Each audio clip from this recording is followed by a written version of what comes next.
아브라함과 다윗의 자손 예수 그리스도의 계보라. 아멘. 오늘은 우리의 믿음의 주요, 우리를 온전케 하시는 이인 예수 그리스도께서 이 땅에 어떻게 오셨는가에 대한 계보를 기록하고 있는 마태복음 1장에 대해서 살펴볼까 합니다. 우리가 예수를 믿으면서 신약의 첫 페이지라고 할 수 있는 마태복음 1장을 보면 유대인의 사람 이름들이 많이 나옵니다. 그러다 보니 자연히 우리의 믿음이 우리의 생각과는 달리 좀 지루해지고 산만해지는 느낌을 지울 수가 없습니다. 따라서 오늘은 마태복음 1장에 기록된 예수 그리스도의 계보, 족보가 어떤 것인가, 어떤 의미를 포함하고 있는지를 살펴보므로 우리의 믿음이 좀 더 자라고 또 흥미를, 표현이 좀 그렇긴 하지만 흥미를 유발할 수 있는 그런 시간이 되었으면 합니다. 마태복음 1장 1절은 이렇게 시작을 합니다. 아브라함과 다윗의 자손 예수 그리스도의 세계라. 그래서 25절까지 아들을 낳기까지 동침하지 아니하더니 나음의 이름을 예수라 하니라 라고 마태복음 1장이 기록을 하고 있습니다. 우리가 마태복음 1장을 유의하는 이유는 마태복음에 기록된 예수 그리스도는 유대인의 왕으로 오셨다라고 하는 것을 기록을 하고 있습니다. 이와는 달리 누가복음에 기록된 예수 그리스도는 참 사람으로 오셨다라고 하는 것을 기록하고 있습니다. 따라서 우리가 마태복음 1장, 이 땅에 사람의 몸을 입고 오신 예수 그리스도께서는 표면적으로는 유대인, 그 중에서도 유대인의 왕으로 오셨다라고 하는 사실을 우리가 잊지 말아야 될 것입니다. 우리가 마태복음 1장을 통해서 다음 세 가지를 살펴보고 이를 통해 우리의 믿음이 조금 더 전진할 수 있는 하나님의 은혜가 있기를 기도하겠습니다. 첫 번째는 마태복음 1장 2절을 보니까 아브라함이 이삭을 낳고 이삭은 야곱을 낳고 야곱은 유다와 그의 형제들을 낳고 이렇게 기록을 하고 있습니다. 세상 사람들의 족보도 물론 그렇지만 우리가 몇 대 할아버지 이렇게 이야기를 하지 몇 대 할머니 이렇게 이야기를 하지 않습니다. 다시 말해서 민수기를 보면 이스라엘 백성들, 특별히 이제 전쟁에 나가서 싸우게 될 군사들을 계수할 때 민수기에 보니까 20세 이상의 남자들, 장정들만을 계수한 것을 볼 수가 있습니다. 이때 당시 이스라엘도 마찬가지였지만 우리나라도 마찬가지였죠. 여자와 어린아이들은 수에 넣지 않는 것이 우리 전통적인 관습이었습니다. 그런 의미에서 아브라함이 이삭을 낳고 이삭은 야곱을 낳고 야곱은 유다와 그의 형제들을 낳고 이렇게 기록한 것은 표면적으로는 사람의 관습을 따른 말이다라고도 할 수 있습니다. 그래서 이것을 다른 말로 하면 남자가 남자를 낳는다라고 할 수가 있습니다. 이 말은 결국 마태복음 13장에 씨 뿌리는 비유에서 나오는 것처럼 씨는 남자를 의미를 하고 밭은 여자를 의미를 한다. 그리고 씨는 하나님의 말씀이다라고 누가복음 8장 11절에 말씀하는 것처럼 우리가 표면적으로 남자가 남자를 낳는다라고 보는 것도 필요하지만 더욱 중요한 것은 이면적인 관점에서 믿음 안에서 남자가 남자를 낳는다, 이 말은 씨가 씨를 낳는다, 씨가 없는 자는 씨를 낳을 수 없다라고 하는 의미. 하나님의 말씀이 있는 자만이 하나님의 말씀이 있는 자를 낳을 수 있다. 이것이 바로 믿음의 세계다. 어떻게 보면 이렇게 표면과 이면이 어떤 의미에서는 같은 축으로 돌아간다라고 하는 것도 우리가 볼 수 있습니다. 그래서 기본적으로 마태복음 1장의 족보는 남자가 남자를 낳는데 이것은 결국 남자로 비유되는, 상징되는 씨 있는 자가, 믿음의 씨가 있는 자가 믿음의 씨의 자손을 낳을 수 있다라고 하는 의미로도 우리가 볼 수 있어야 할 것이다 라고 하는 것입니다. 두 번째는 이 두 번째가 오늘 살펴볼 말씀의 중점적인 내용이 되겠는데요. 이 두 번째가 바로 마태복음 1장에 등장하는 다섯 여자에 대한 것입니다. 이 다섯 여자가 보면 유다는 다말에게서 베레스와 세라를 낳고, 두 번째는 살몬은 라합에게서 보아스를 낳고, 세 번째는 보아스는 룻에게서 오벳을 낳고, 네 번째는 다윗은 우리아의 아내에게서 솔로몬을 낳고, 맨 마지막 다섯 번째가 마리아에게서 그리스도라 칭하는 예수가 낳는다라고 기록을 하고 있습니다. 여기 등장하는 다섯 명의 여자, 다말과 라합과 룻과 우리아의 아내와 마리아, 이렇게 다섯 명의 여자가 등장을 하는데, 여기서 우리가 첫 번째로 발견할 수 있는 것이 처음에 네 명의 여자 다말, 라합, 룻, 우리아의 아내는 모두가 이방인이다 라고 하는 것입니다. 오직 마리아만이 이방인이 아닌 유대인인데, 이와 같은 것이 결국은 마태복음 족보를 표면적으로는 유대인의 자손으로, 유대인의 왕으로 이 땅에 예수님께서 오셨지만, 결국 이 족보를 보니까 이방인도 포함한다. 예수님의 나심은 유대인뿐만이 아니라 표면적으로는 비록 유대인으로 오셨지만 이방인까지도 포함한다라고 하는 것을 보여주고 있다. 특별히 여기서 다말, 라합, 룻, 우리아의 아내, 이런 여자들은 우리가 일반적인 사람의 전통이나 관습으로 볼 때 적절치 않은 여자들입니다. 다말은 알다시피 유다의 며느리였었고, 라합은 기생이었고, 룻은 이방인이었었고, 우리아의 아내는 다윗의 부하의 아내였었습니다. 따라서 도덕적으로나 관습적으로도 적절치 않은 여자들이 유대인, 표면적으로는 유대인으로 이 땅에 오신 예수 그리스도의 족보에 포함되어 있다라고 하는 말은, 결국 예수 그리스도는 이 세상 모든 사람들, 유대인뿐만이 아니고 그 어떤 죄를 지은 이방인들, 물론 유대인들도 율법을 어기므로 죄를 지었겠죠. 그러나 여기서 말하는 이방인, 법 없는, 율법 없는 이방인들까지도 모두 포함하고 있다 라고 하는 사실을 우리가 볼 수 있어야 된다. 여기서 특별히 이 룻에 대한 말씀을 잠깐 보도록 하겠습니다. 룻은 우리가 알다시피 모압 여자입니다. 룻은 모압 여자입니다. 그런데 신명기 23장 3절을 보면 하나님의 총회에 들어가지 못할, 신명기 23장이 총회에 들어가지 못할 사람들에 대한 기록이 되어 있는데, 특별히 신명기 23장 3절을 보면 암몬 사람과 모압 사람은 여호와의 총회에 들어오지 못하리니 그들에게 속하는 자는 10대뿐 아니라 영원히 여호와의 총회에 들어오지 못하리라. 암몬 사람과 모압 사람은 10대뿐 아니라 영원히 하나님의 총회에 들어오지 못한다라고 신명기에서 이렇게 말씀을 하고 계십니다. 그런데 우리가 알다시피 룻은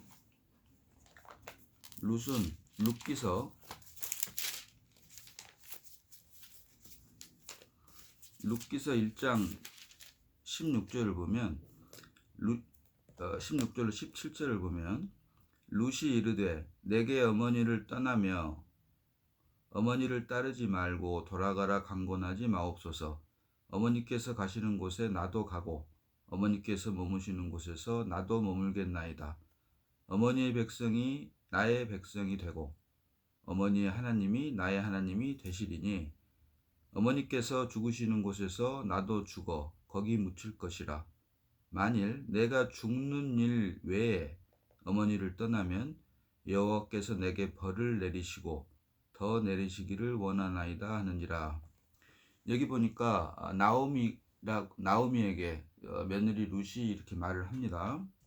죽는 일 외에 어머니를 떠나면 여호와께서 내게 벌을 내리시고 더 내리시기를 원하나이다. 다시 말해서 비록 신명기에서 모압 사람과 암몬 사람은 영원히 하나님의 총회, 여호와의 총회에 들어가지 못한다라고 율법에 정해져 있었지만 이 루시 시어머니인 나오미에게 고백하는 것처럼 이건 일종의 믿음의 고백이죠. 죽는 일 이외에는 어머니를 떠난 일이 없을 것이다 라고 하는 고백을 함으로써 이를 어여삐 여겨 보아스의 아내가 되고 결국 다윗의 할아버지라고 할 수 있는 오벳을 낳게 되므로 예수 그리스도의 족보에 이름이 올라가게 된다라고 하는 것입니다. 이 역시 율법으로는 결코 예수 그리스도의 족보에 들어갈 수 없음에도 불구하고 믿음 안에서는 하나님의 은혜로 얼마든지 예수 그리스도의 족보에 참여할 수 있고, 이는 단지 룻뿐만이 아니라 우리 모두가 이 안에 포함될 수 있다 라고 하는 사실을 우리가 알아야 될 것입니다. 그래서 이 5명의 여자 다말, 라합, 룻, 우리아의 아내 마리아, 이렇게 5명의 여자가 나오는데 4명의 이방인이 결국 의미하는 것은 이 세상에 있는 모든 사람들, 법 없이 살고 도덕과 간섭적으로도 흠이 있는, 결코 정결치 못한 우리와 같은 사람들까지도 모두 다 예수 그리스도의 족보 안에 포함할 수 있다. 무엇으로? 믿음 안에서는 포함할 수 있다라고 하는 것을 암시적으로 우리에게 보여주고 있는 내용이다라고 하는 것을 우리가 볼 수 있어야 할 것입니다. 그리고 여기서 또 하나 우리가 보아야 할 것은 이 우리아의 아내라고 하는 것입니다. 다말이나 라합, 룻, 마리아는 이렇게 이름을 기록을 했는데 이 다윗은 우리아의 아내에게서 솔로몬을 낳았다라고 하므로 밧세바, 밧수아라고도 불리우는 밧세바라고 하는 이름을 기록을 하지 않고 우리아의 아내다라고 기록을 했다고 하는 것입니다. 이것은 어떤 의미가 있는지, 이것은 결국 마태복음, 오늘 우리가 살펴보는 본문 말씀인 마태복음 1장 17절과 연결되는 말씀입니다. 마태복음 1장 17절은 그런즉 모든 대수가 아브라함부터 다윗까지 14대요 다윗부터 바벨론으로 사로잡혀 갈 때까지 14대요 바벨론으로 사로잡혀간 후부터 그리스도까지 14대더라 라고 기록을 하고 있습니다. 여기서 적지 않은 사람들이 14대 하니까 42대다. 그리고 이제 산술적으로는 그렇게 되죠. 그런데 막상 이걸 계산을 해보면 42대가 아니고 41대가 됩니다. 그래서 거기에 대한 의미를 여러 가지로 해석을 하지만 가장 간단한 답은 다윗이 2번 들어갔다라고 하는 것입니다. 아브라함부터 다윗까지가 14대요. 다윗부터 바벨론으로 사로잡혀 갈 때까지가 14대다. 그래서 다윗을 2번을 넣기 때문에 41대가 될 수밖에 없고, 이것을 또 다른 의미로, 영적인 의미로 계산을 하시는 분들은 42대가 아닌 41대라고 하는 이유는 그 마지막 42대에 우리 자신이 포함되어야지 된다. 다시 말하면 우리가 믿음으로 이 대수 안에 들어가지 못하면 예수 그리스도의 족보는 그냥 의문일 뿐이지 우리를 살리는 영의 말씀이 될 수 없다. 믿음 안에서 우리와 하나 될 수 없다. 이렇게 해석을 하는 사람들도 있습니다. 물론 이게 어떤 것이 맞고 성경이 맞다 틀리다라고 말을 하지 않고 있으니까 그것을 맞다 틀리다라고 할 수는 없지만, 어느 쪽으로 우리가 해석을 하든지 간에 우리의 믿음이 자라는 쪽으로, 또 성경을 우리가 읽고 묵상함으로 하나님의 말씀인 성경이 우리에게 살아있는 양식이 될 수 있다면 그 또한 우리가 무슨 교리 안에서 이것을 틀리다 맞다라고 꼭 할 필요는 없지 않겠나 하는 생각이 듭니다. 하지만 여기서 우리가 보아야 될 것은 아브라함부터 다윗까지가 14대요 다윗부터 바벨론으로 사로잡혀 갈 때까지가 14대다라고 하면서 다윗을 2번 넣는 이유가 바로 다윗은 우리아의 아내에게서 솔로몬을 낳고와 우리가 연결시켜서 생각해 볼 필요가 있다. 다말이나 라합이나 룻, 마리아 이렇게 다 고유명사로 사람의 이름을 어떤 사람을 특정을 했지만 이 우리아의 아내는 밧세바라고 하지 않고 밧수아라고 하지 않고 우리아의 아내다라고 한 이유는 다윗이 결국 예수 그리스도의 다윗으로부터 결국은 족보가 예수 그리스도 족보가 표면적으로는 다윗 솔로몬으로 이어지지만 예수 그리스도가를 직접 낳는 마리아의 족보가 결국은 다윗과 솔로몬으로 이어지는 족보가 아닌 다윗과 나단으로 이어지는 밧세바가 난 그 솔로몬의 형 밧세바가 4명의 아들이 있었죠. 그 솔로몬의 형인 나단으로 이어지는 나단 헬리로 이어지는 족보를 통해서 마리아가 왔고 그 마리아를 통해서 그리스도라 칭하는 예수가 왔다라고 하는 이중적인 뜻을 포함하고 있다라고 하는 것입니다. 그래서 밧세바 또는 밧수아라고 하는 이름을 지칭하는 것이 아니고 우리아의 아내에게서 솔로몬을 낳고 이 말은 결국 솔로몬과 여고냐와 야곱, 요셉 이렇게 이어지는 북의 중심의 율법에서 이어지는 북의 중심의 족보가 아닌 솔로몬이 아닌 나단과 헬리 그리고 마리아로 이어짐으로 마리아를 통해서 예수 그리스도가 이 땅에 남으로 이 표면적인 율법을 통해서 유대인으로 오신 예수님뿐만이 아닌 여자를 통해서 이 땅에 오게 될 예수 그리스도를 모두 포함하고 있는 내용이다. 이와 같은 내용이 결국은 갈라디아서 4장 4절로 5절에 기록을 하고 있습니다.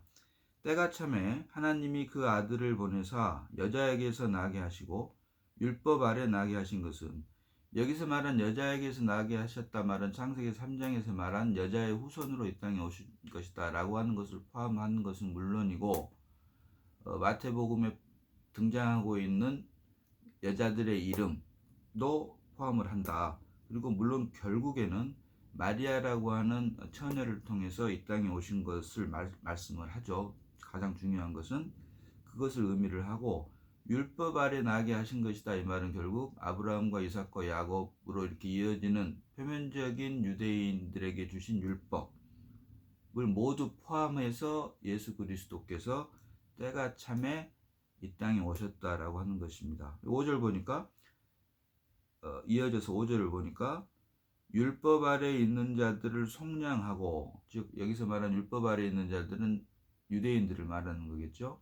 속량하고 우리로 아들의 명분을 얻게 하려 하심이라. 아멘.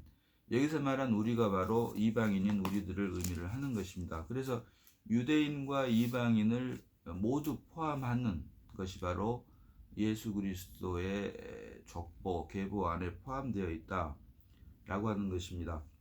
마지막으로 우리가 또 하나 살펴봐야 될 것이 이것입니다. 유다는 다말에게서 베레스와 셀레를 낳고, 살몬은 라합에게서 보아스를 낳고, 또 보아스는 룻에게서 오벳을 낳고, 다윗은 우리아의 아내에게서 솔로몬을 낳고, 이렇듯 아브라함이 이삭을 낳고 이삭이 야곱을 낳고 이렇게 남자가 남자를 낳는데 이 5부분은 지금 읽은 4부분은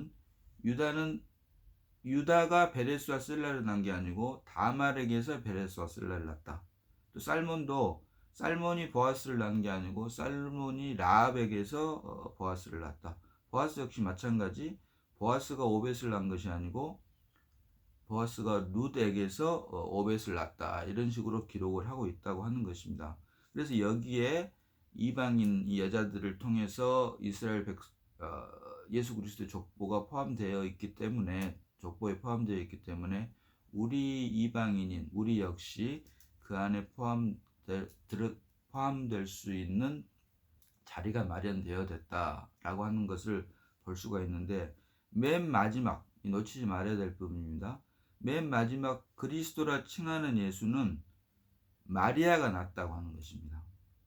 그러니까 룻에게서 오벳, 보아스는 룻에게서 이 다말, 라합, 룻, 우리아는 낳기는 낳지만 누구에 의해서 낳냐면 남편인 유다, 살몬, 보아스, 다윗 등과 연합으로 자손들을 낳았는데, 이 그리스도라 칭하는 예수만큼은 보시면 요셉은, 자 보겠습니다.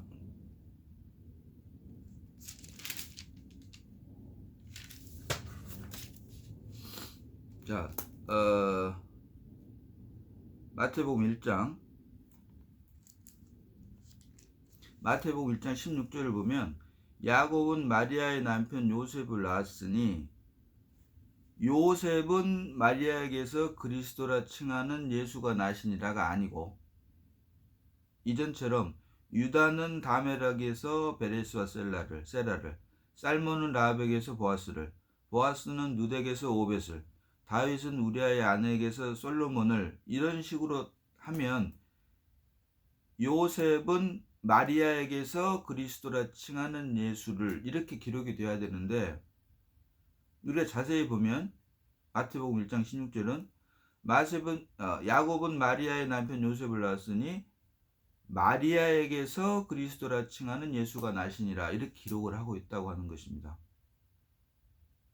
요셉은 마리아에게서 그리스도라 칭하는 예수가 난 것이 아니고, 다시 말씀드립니다. 요셉은 마리아에게서 그리스도라 칭하는 예수가 난 것이 아니고, 요셉을 낳았으니 another, 마리아에게서 그리스도라 칭하는 예수가 났다. 즉 마리아는 요셉과의 관계를 통해서 난 것이 아니고 성령으로 잉태된 예수 그리스도를 낳았다라고 하는 것을 마태복음 1장 16절은 기록을 하고 있다라고 하는 것을 우리가 잊지 말아야 됩니다. 우리가 성경을 읽을 때 성경에 쓰여진 기록된 대로 우리가 읽는 습관을 가져야지, 사람의 생각으로 성경을 읽다 보면 우리가 오해하는 부분들이 너무 많이 생깁니다. 그래서 예수 그리스도만큼은 예수 그리스도의 족보가 쭉 A와 B를 통해서 C가 났다가 아니고, 그렇게 되는 게 아니고, 정작 예수 그리스도를 낳게 된 것은 요셉은 마리아에게서 그리스도라 칭하는 예수를 낳은 게 아니고 마리아에게서 그리스도라 칭하는 예수가 이 땅에 왔다. 그래서 결국 예수 그리스도가 이 땅에 오실 때 유대인으로, 특별히 유대인의 왕으로 이 땅에 오신 것, 사람으로 오실 때 유대인의 왕으로 이 땅에 오신 것은 사실이지만, 결국 중요한 것은 사람의 씨가 아닌 성령으로 잉태된, 그래서 하나님께서 이 땅에 사람으로 오셨음을 마태복음 1장이 기록하고 있다라고 하는 사실을 우리가 잊지 말아야 될 것입니다. 이것이 우리 사람의 생각으로 남자 없이 애를 낳는다, 더군다나 성령으로 잉태돼서 이 땅에 오신 분이 예수님이시고 결국 그 예수님이 하나님이시다, 이 말씀은 믿음이 아니고는 결코 우리가 믿어질 수가 없습니다. 그러나 하나님께서 우리를 어여삐 여기시고 우리에게 믿음을 주셔서 은혜로 우리의 눈을 열어주실 때는 이 말씀이 믿어져 버리는 것입니다. 우리가 믿고 싶어서 믿는 것이 아니고 믿어져 버리기 때문에 믿는 것입니다. 이런 은혜로 우리가 하나님의 자녀가 되었다라고 하는 사실을 다시 한번 잊지 말고, 그렇게 해서 우리가 하나님의 자녀가 되었으니 하나님의 자녀가 먹는 양식인 하나님의 살아계신 말씀인 성경을 우리가 매일 묵상하고 먹고 마심으로 우리 안에 그리스도가 더욱더 자라고 충만해지는 우리 모두가 되어야 될 것입니다. 마태복음 1장 23절로 25절 읽고 오늘 시간은 여기서 마치도록 하겠습니다. 보라, 처녀가 잉태하여 아들을 낳을 것이요 그의 이름은 임마누엘이라 하리라 하셨으니 이를 번역한즉 하나님이 우리와 함께 계시다 함이라. 아멘. 요셉이 잠에서 깨어 일어나 주의 사자의 분부대로 행하여 그의 아내를 데려왔으나 아들을 낳기까지 동침하지 아니하더니 나음의 이름을 예수라 하니라. 아멘.